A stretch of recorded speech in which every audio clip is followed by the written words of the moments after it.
Bienvenue sur Woman, le podcast à la croisée des expériences intimes et des convictions puissantes. Bienvenue dans ce nouvel épisode de Woman. Aujourd'hui, nous recevons Doralise, mannequin, actrice et entrepreneur qui va nous partager son parcours dans ces milieux à la fois clivants et fascinants. Bonjour Doralise. Bonjour Marina. Merci d'être avec nous. Merci pour l'invitation, avec plaisir. Pour commencer, et pour que nos auditeurs en sachent un peu plus sur toi, comment est-ce que tu aimerais te présenter ? Je pense que tu l'as déjà très bien fait, mais Doralise, enchantée. 32 ans, mannequin, actrice, future chef d'entreprise. Je pense que c'est déjà pas mal. C'est déjà vraiment bien. Alors pour commencer, comme on l'a dit, tu travailles notamment dans le monde du mannequinat. Tout à fait. Comment est-ce que tu es arrivée dans cet univers et qu'est-ce qui t'a donné envie de te lancer ? Alors moi, c'est vrai que j'ai un chemin un peu particulier. Donc de base, je suis actrice. Donc toutes mes études, en fait, si tu veux, s'orientent autour de ça. Il s'avère que pendant mes études, il y avait une école de maquillage vraiment à côté. J'avais des amis qui étaient là-bas et qui avaient nécessairement besoin de modèles, tout ça. Moi, en plus, à cette époque-là, je savais pas me maquiller. Enfin voilà, je me suis dit une pierre deux coups, hein, c'est très bien, j'ai des amis et en même temps, j'apprends un peu des techniques. Donc j'ai été modèle là-bas pendant un petit temps et le photographe de là-bas m'a repérée, on va dire ça comme ça. J'ai fait ce qu'on appelle des workshops, donc j'ai rencontré d'autres photographes. J'ai pu en fait faire des shootings aussi en tant que modèle, hein, pas du tout mannequin. Et en fait ça m'a plu, donc je me suis dit pourquoi pas continuer. Donc ça, c'était dans mon petit terre-terre de Lille. J'ai déménagé sur Paris et j'ai voulu continuer, toujours à côté de mes études. Donc, je me suis constitué mon book avec les photos que j'avais déjà.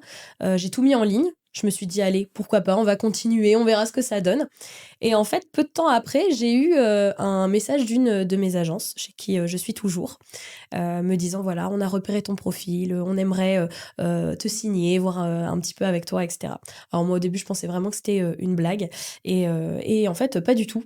Donc, j'ai commencé un peu le mannequinat comme ça, avec du travail quand même, mais beaucoup de chance aussi. Donc oui, c'est un peu cette aventure et ces rencontres qui ont fait que tu t'es dit « Allez, je saisis ma chance, je continue ». Et quel a été le déclic pour te dire « C'est le métier que je vais faire » ? J'ai pas vraiment eu de déclic. En fait, c'est effectivement, comme tu dis, les opportunités qui ont été présentes au moment où j'en ai eu besoin.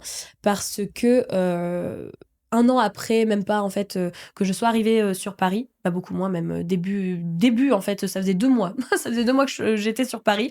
J'ai eu un problème de santé, une hypothyroïdie, qui m'a fait prendre énormément de poids. En 5 mois, j'avais déjà pris quand même 17 kilos. Donc, le corps change.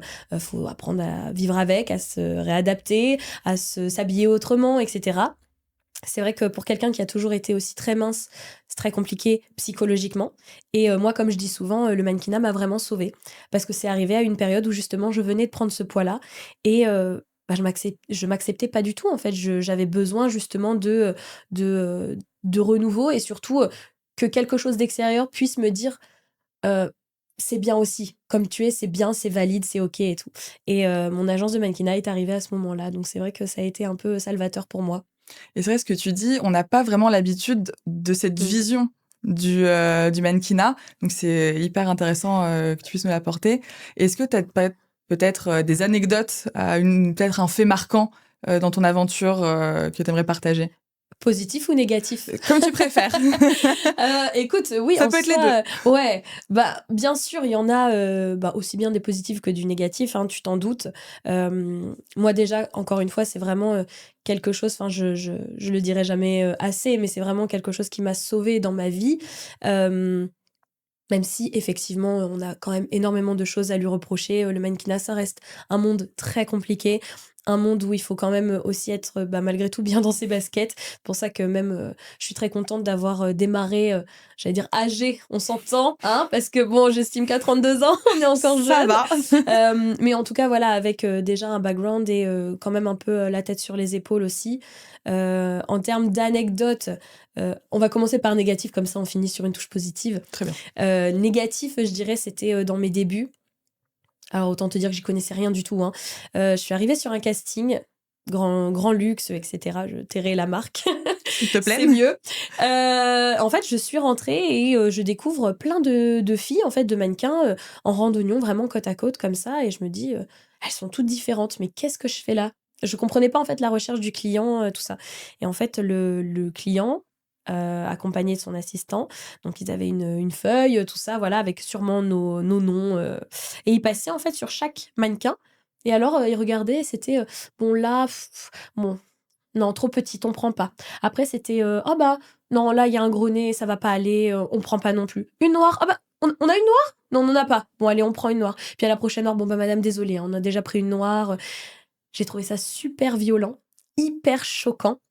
Et je me dis, mais pour des petites nénettes qui démarrent, enfin, j'imagine même pas l'état psychologique.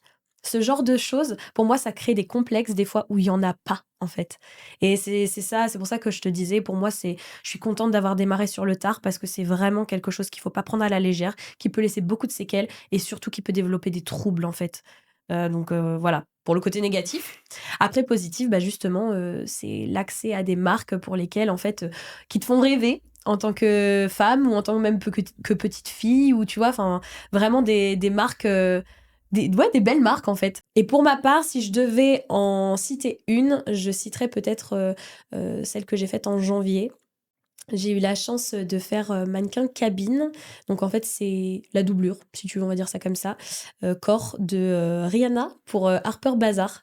En fait, elle shootait pour Harper Bazaar avec Dior.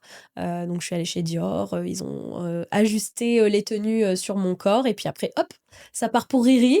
Et, et puis Riri a posé avec. Et ça fait tout bizarre après de voir les tenues portées par elle. Alors que tu sais que tu les as eues quelques mois auparavant sur toi. C'est cool, quoi. C'est chouette. Ouais, et on connaît pas forcément cette vision aussi du mannequinat. Et enfin, oui, du coup, on est à un tissu de Rihanna. Ah bah là, ouais, c'est le cas de le dire, un tissu, ouais, y a pas mieux là.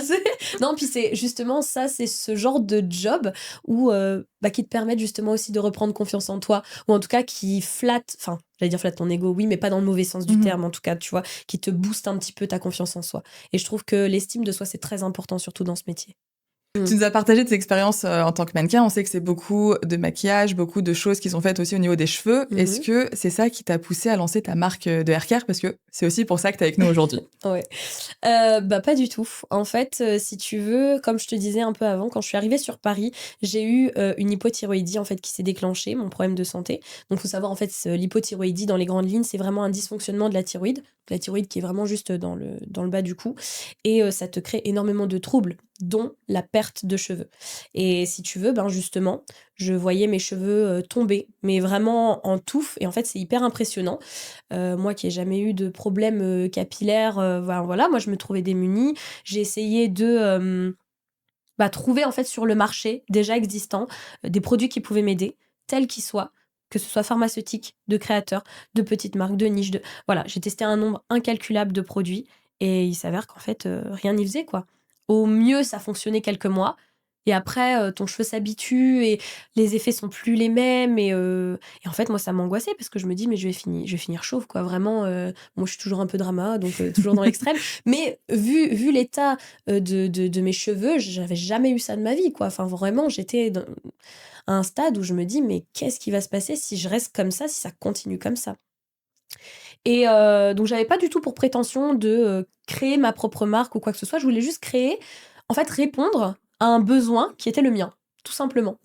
Et je me suis dit, bah voilà, ne trouvant rien sur le marché, je vais faire mes recherches. Donc j'ai commencé à faire mes petites recherches, voir ce qui pouvait fonctionner, tester. Alors là, les tests, je ne t'en parle même pas. J'ai dû tester un nombre incalculable de choses. Des choses qui ont bien fonctionné, des choses qui ont foiré, beaucoup. Et puis, petit à petit, on se perfectionne. Enfin voilà, je commençais à créer en fait des produits qui, moi, je voyais que sur moi, ça fonctionnait.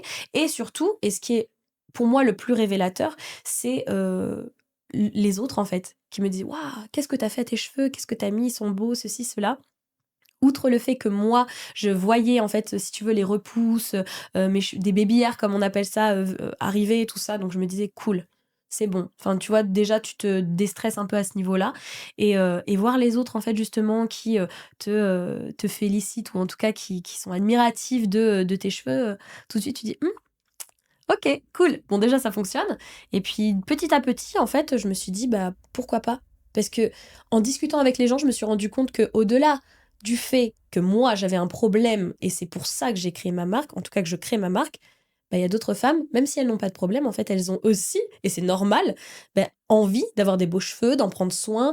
Et d'autant plus à l'heure actuelle, je trouve, où on est vraiment sur le naturel, le self-care aussi, surtout. Quand tu parlais de tests, Ouais. est-ce que ça a commencé, toi qui fais tes petites recherches, t'achètes tes petits ingrédients dans ta cuisine et tu fais tes petits masques et tu vois comment ça prend?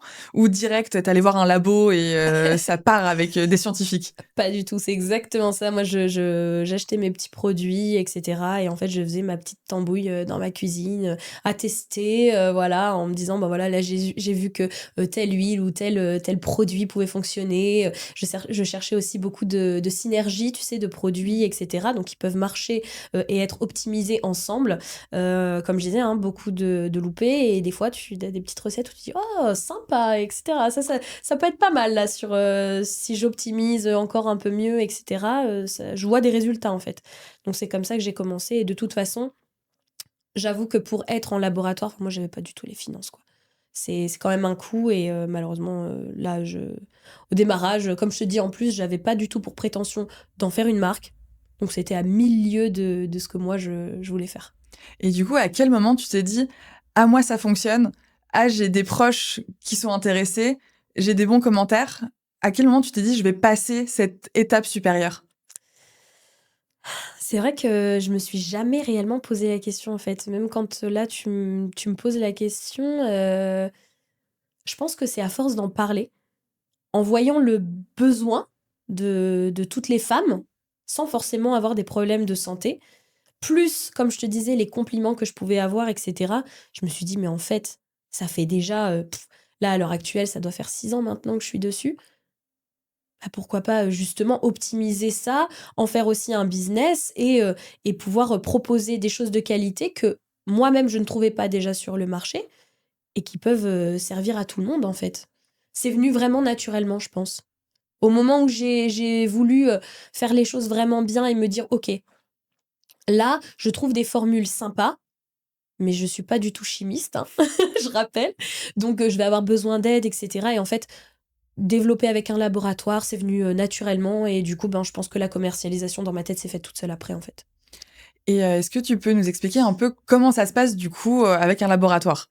Parce que on voit très bien comment ça se passe en DIY chez nous, mais je suppose que en plus tu dis que tu as une recherche de produits naturels, donc il doit y avoir des tests, des normes Ouais. à respecter, et ça va être peut-être plus conséquent. Ah oui, oui, ouais, c'est énormément de boulot. Je m'attendais déjà à avoir, pas mal de taf, hein, mais à ce point-là, j'avoue que j'aurais pas cru. Sachant que pour ma part, une phase de test dure 3 mois, tout simplement parce que, c'est comme une cure, en fait.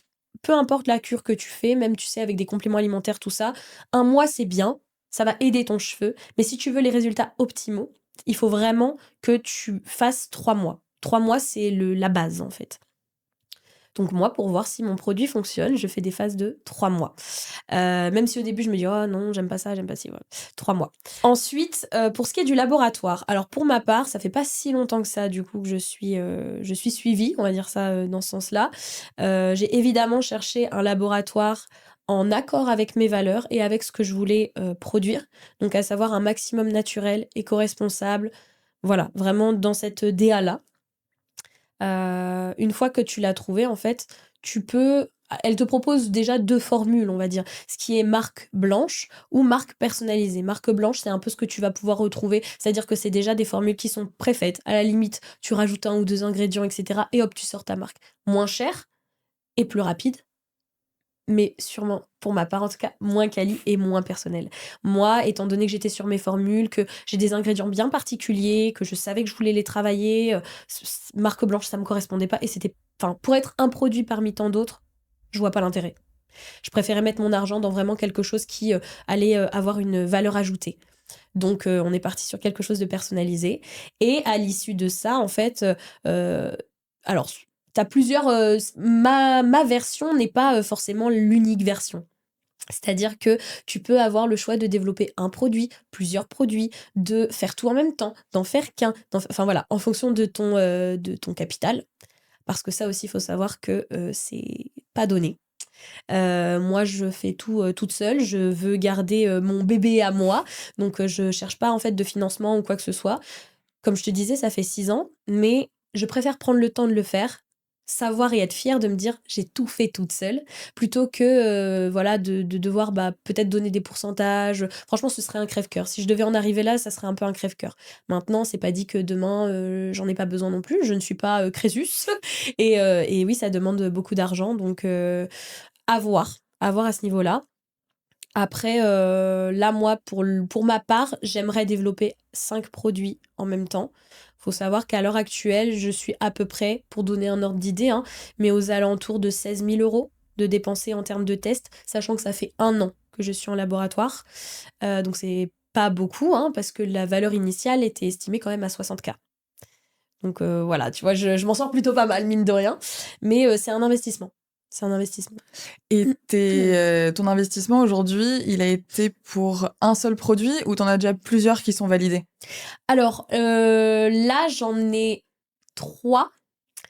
Je développe vraiment 3 produits. Les 2 derniers, en fait, je sais plus ou moins enfin, j'avais déjà, géré un peu toute seule. C'est juste plus en termes de conservation qui pose toujours un peu, plus problème. Je peux pas dire qu'ils soient finalisés. Enfin, je suis très exigeante, hein, vraiment. Comme je te disais aussi, je suis toujours en phase de test. Là, les produits, en fait, sont encore. Enfin, je les utilise encore parce que les tests, je les fais exclusivement sur mes cheveux. Je demande pas pour l'instant à d'autres amis. Tant que les produits sont pas validés, je fais pas tester en fait à d'autres personnes, etc. Je veux vraiment secret maximum. Et on va dire qu'il y a 3 produits qui sont quasiment finis. J'ai rechangé quelque chose, donc je repars pour 3 mois de phase de test. Mais voilà, j'espère que 2026, ça pourra être commercialisé. Et les 2 derniers, franchement, je te dis, à part la conservation, normalement, c'est fait. Donc, il y aurait 5 produits pour une bonne gamme, tu vois, qui sortirait, j'espère, d'ici 2026. Et ben on croise les doigts, en tout C'est cas, gentil, que ce projet merci. puisse se concrétiser. C'est gentil. Du coup, tu nous disais que tu étais pas accompagnée dans ce projet, donc tu es entièrement en autofinancement et c'est tes autres casquettes qui t'aident à financer ce projet. Tout à fait, ouais, effectivement. En fait, le mannequinat, me permet justement de financer, ce projet. Donc évidemment, pas, de A à Z, hein, moi je suis très économe. Enfin, c'est un peu un comble de dire ça, mais voilà, en tout cas, on va dire, j'organise, bien mon argent. Pour moi, c'est primordial parce qu'en fait, déjà, ne serait-ce que pour le mannequinat, comme on sait, hein, tous les mois, tu pas le même salaire. Donc forcément, il faut que tu prévois les mois où tu bosses bien pour avoir justement, de l'argent. Les mois où tu bosses moins bien, voire pas du tout, parce que ça arrive. Donc là-dessus, ça m'a permis de mettre déjà un peu de côté. Et c'est cet argent de côté, en fait, effectivement, que j'ai pris, pour injecter, dans la société. Sachant qu'après, à côté, enfin, moi, j'essaye de diversifier au maximum mes sources de revenus, parce que le mannequinat, j'adore ça, hein, j'espère faire ça le plus longtemps possible, mais on sait pas jusqu'à quand, en fait, ça va durer. Donc j'essaye, ouais, de diversifier au maximum. Donc je touche aussi, à l'immobilier, un peu la bourse, la crypto, tout ça, pour dire de varier et d'avoir plusieurs, cordes à mon arc. Du coup, à travers toutes tes expériences, toutes les casquettes que tu as, est-ce qu'il y a un message que tu aimerais faire passer? Écoute, enfin, je vais forcément le ramener à moi, hein, parce que déjà, rien que le fait d'avoir su répondre à une problématique qui, à la base, était censée être, vraiment personnelle et vraiment, pour traiter, en fait, un problème de santé, pouvoir l'ouvrir justement à tout le monde. Et quand je dis vraiment tout le monde, j'ai, pour but que, mes produits puissent être utilisés par hommes, femmes et bébés, pourquoi pas. Hem c'est déjà beau, je trouve. Enfin, vraiment, parce que c'est vrai que maintenant, sur le marché, ce qu'on voit beaucoup, c'est, adapté ou c'est vraiment spécialisé pour, tu sais, une nature ou un type de cheveux. Tu es toujours obligé de jongler et cetera. Là, vraiment, moi, mes produits, bon, je m'avance un petit peu, du coup, je t'en dis un petit peu plus, mais ce sera adapté et adaptable, en fait. Si tu veux, les ingrédients que je mets dans mes produits sauront détecter, en fait, le problème de ton cheveu, si tant est et que ce soit un problème, tu vois ce que je veux dire? Hem Et du coup, ça comblera, en fait, le manque et ce dont ton cheveu a besoin. Donc que toi, moi ou n'importe quelle personne, on n'a pas les mêmes cheveux, c'est normal, mais du coup, les produits sauront s'adapter, en fait, à chaque cheveu. C'est du travail. C'est super. Merci. Et si t'es OK, j'aimerais qu'on aborde peut-être un côté un peu plus personnel. Mhm. Parce que oui, du coup, on l'a dit, t'as beaucoup de casquettes. Ouais. Du coup, ça demande beaucoup de temps. Ouais. Et comment est-ce que tu arrives du coup à mêler vie pro et vie perso avec tout ce volume? Écoute, moi, je suis quelqu'un, j'aime beaucoup vivre à 100 à l'heure. Je t'avoue que être à la maison, etc. J'aime bien mes moments de solitude, attention, et je trouve que c'est très important, ne serait-ce que pour se recentrer, etc. Mais moi, plus ça va. Déjà, la routine, j'aime pas ça. J'ai besoin que ça varie, donc c'est très bien. Le mannequinat, c'est jamais la même chose. On voit jamais les mêmes personnes, même si on se connaît entre nous, que c'est un petit milieu. Mais c'est vraiment chouette parce que c'est varié, en fait. Et avec donc cette entreprise, tout ça, bah, en fait, ça me fait voir aussi autre chose. Je pense que tout est une question d'équilibre. Je pense qu'après, quand tu veux vraiment quelque chose, ben, tu te donnes à fond, hein, c'est comme pour tout. Encore une fois, je dis pas que j'ai forcément la meilleure méthode, mais comment? Après des journées de shooting, par exemple, ouais, je me prends un peu de temps le soir pour dire de regarder un petit peu où j'en suis, noter, parce que quand je suis en phase de test, du coup, c'est principalement mettre les points positifs, négatifs, pour faire un retour après au laboratoire, et au bout de 3 mois, bah, voir ce qu'on fait. On garde pas, on change des choses, etc. Donc c'est encore assez facile, je dirais, entre guillemets.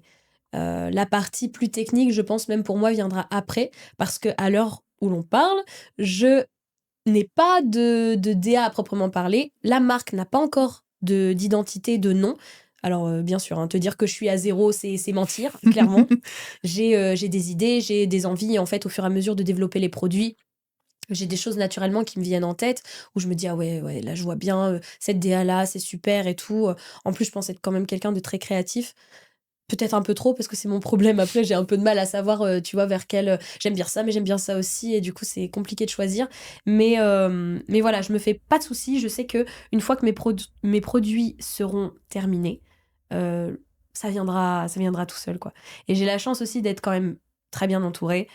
Mes amis sont déjà au courant et une partie de ma communauté aussi que je développe des produits, tout ça. Et j'ai déjà pas mal de personnes qui m'ont proposé de faire les photos, de faire voilà, de se proposer pour les cheveux, etc., etc. Donc c'est vrai que parce que c'est aussi quelque chose qui coûte. Un shooting coûte de l'argent. Donc et puis faire ça avec des amis, franchement, c'est quand même mieux. Que demander de plus? Bah exactement, c'est ça. Non, non, franchement, j'ai de la chance. Et on voit que t'es une vraie girl boss.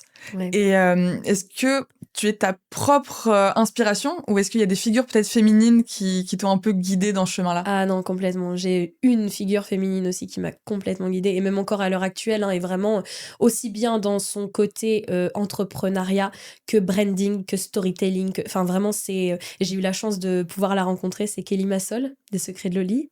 Elle répondait à un besoin qui était énorme en fait sur le marché. Moi y compris, hein, parce que là, ok, je suis brochée au niveau des cheveux, mais c'est vrai que j'ai les cheveux normalement tout bouclés.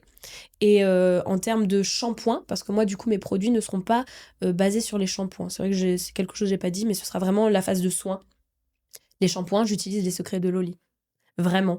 Et oui, non, elle m'inspire vraiment énormément, encore une fois, comme je disais, aussi bien sur son branding que sa storytelling, que son entrepreneuriat, comment elle gère son entreprise, la DA qu'elle a choisie aussi, etc. En fait, tout est calculé, les publicités qu'elle fait. Enfin, vraiment, c'est incroyable. Et comme je disais, donc j'avais eu la chance de pouvoir la rencontrer et c'est vraiment. C'est fou. Enfin, en fait, à chaque fois qu'elle parle, moi, ça me met vraiment des paillettes dans les yeux, comme on dit, parce que je me dis, mais ouais, moi aussi, j'ai envie de faire ça. Et moi aussi, je vois sa vision, je comprends sa vision, et tu vois qu'elle est animée par ça. Et je pense que j'ai un peu ce feu comme ça aussi intérieur, parce que je crois en mes produits, je sais que ça va être chouette, tu vois, et j'ai hâte que les gens puissent utiliser et surtout avoir les retours, parce que c'est ça qui est quand même le plus important. Et ouais, non, si je peux avoir la même ascension qu'elle, ça serait vraiment chouette. Aujourd'hui, pour toi, quelle serait ta plus grande force et comment est-ce que tu as réussi à construire cette force au fil de ton parcours? Alors, c'est une grosse question. C'est vrai que c'est hyper important et pareil, c'est des choses, en fait, pour lesquelles, à la base, je me rendais pas compte. C'est souvent mes amis qui me disaient: «Ah aussi Dora, franchement, regarde ce que t'as fait, regarde où t'en es, franchement, tu forte, bravo» et cetera. Et c'est vrai que je suis quelqu'un qui 2 choses. La première, j'ai plus de mal à baisser les bras que, tu vois, justement, me dire, allez, on se bouge, on y va. Donc déjà, entreprendre, etc., c'est vraiment quelque chose, enfin, pour moi, c'était obligatoire. D'autant plus que j'ai été salariée aussi, plus jamais. C'est vraiment pas du tout pour moi, c'est vraiment quelque chose, voilà, je peux pas. La routine, comme je te disais aussi, j'aime pas ça, donc vraiment pouvoir essayer de me renouveler, de pouvoir aller de l'avant. Et aussi, je sais que j'ai ce caractère-là, c'est-à-dire que les choses qui me font le plus peur, je me sens obligée d'y aller. C'est comme, ben, tu vois, je te disais que j'avais plusieurs casquettes, l'immobilier par exemple. Mon père était dans l'immobilier. Moi, c'est quelque chose, bon, au début, je voulais pas en entendre parler et tout, et c'est quelque chose qui me faisait peur parce que je démarrais, mon père est décédé, donc je ne peux même plus lui demander quoi que ce soit en termes d'immobilier, mais j'ai voulu me lancer. J'ai voulu me lancer, et en fait, on m'a dit: «Oui, comment tu vas faire pour la gestion, tout ça?» J'ai dit: «Pas toute seule». «Mais t'as pas de notion, Dora?» «Non». Mais moi, j'ai ce besoin, entre guillemets, de me mettre un peu dans la merde, de comprendre le fonctionnement pour dire après de voir encore plus grand. Et du coup, je pense que ça reste quand même une force parce que c'est pas tout le monde euh, qui se dit, bon, allez, je vais me mettre vraiment mal, ou en tout cas, je vais sauter le pas en peut-être, pour peut-être être mal, et en fait, rebondir. Et je pense que j'ai cette faculté, ou en tout cas, cette facette, on va dire, sur tous mes différentes branches de métier où j'ai envie de me mettre, on s'entend quand je dis en danger, mais en tout cas, bah, voilà, dans quelque chose hors zone de confort. Et en fait, moi, ça me stimule vraiment. C'est quelque chose où je me dis, ah ouais, moi, là, ça me fait ressentir quelque chose. C'est nouveau, c'est pas routinier. C'est génial pour beaucoup en plus, parce que du coup, ben ouais, la société, tout ça, voilà, c'est quelque chose qui me tenait à cœur aussi de pouvoir créer. Et donc, c'est nouveau, certes. C'est impressionnant, certes, mais c'est chouette, quoi. Enfin, j'en apprends, en fait, tous les jours. Quelque chose qui est vraiment très standard, très... pff, ouais, tout le temps similaire. Moi, en fait, pour moi, c'est trop boring, quoi. Enfin, au bout d'un moment, je me lasse. Et c'est là où je risque justement de baisser les bras ou de me dire, j'envoie tout valser et je change. Donc, je pense que la force, tu la construis. En tout cas, pour ma part, je la construis au fur et à mesure, sans forcément en avoir conscience. Mais je sais que j'ai ce trait de caractère, en fait, qui me permet justement ouais, d'aller de l'avant et de toujours donner un peu plus. Après, j'ai de la chance aussi d'être quand même bien entourée, d'avoir des copines qui me soutiennent et surtout qui sont franches avec moi. Parce que des fois, c'est pas facile à entendre. Bon, Dora, là, tu merdes un petit peu, ou là, c'est pas fou, ou là, bon, fais attention, ou ceci, cela, c'est bien. Parce que moi, je suis quelqu'un de très téméraire aussi, hein, et bah, des fois, c'est bien d'avoir un petit entourage qui est là pour te dire un petit peu, bon, calme-toi là-dessus. Mais voilà, ouais, je pense que ça se base là-dessus, principalement en ce qui me concerne. Et si tu avais un conseil à donner aux personnes qui nous écoutent, qui veulent Ouais. peut-être entreprendre, et quel serait, dans le mannequinat ou dans l'entrepreneuriat, le conseil que tu pourrais donner? Ne pas attendre le bon moment. Je crois que ça, c'est la pire chose. Parce qu'en fait, il y aura jamais de bon moment.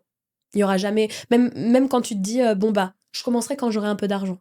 Une fois que tu auras de l'argent, je commencerai quand j'aurai l'idée un peu plus concrète. Et ça va monter comme ça. En fait, lance-toi. Tu vas te former sur le moment. Tu vas te former sur le tas. Ça va avancer sur le tas aussi avec toi. Et je pense que ne pas attendre le bon moment, pardon, et croire en soi, c'est important. Même si autour, on te dit, ça va, enfin, c'est trop fou ton idée. Même si les gens te disent, non, mais tu crois, tu rêves, enfin, c'est pas grave. À partir du moment où on y croit, c'est OK. Moi, combien de fois, quand je disais mes produits, voilà, il y aura ci, ça, etc., c'est pas possible. Ben si, moi je suis en train de le créer justement. Donc franchement, pour moi, c'est les deux points les plus importants. Et ben, c'est un très beau mot de la fin. Merci beaucoup, Doralice, d'avoir participé à cet épisode de Woman.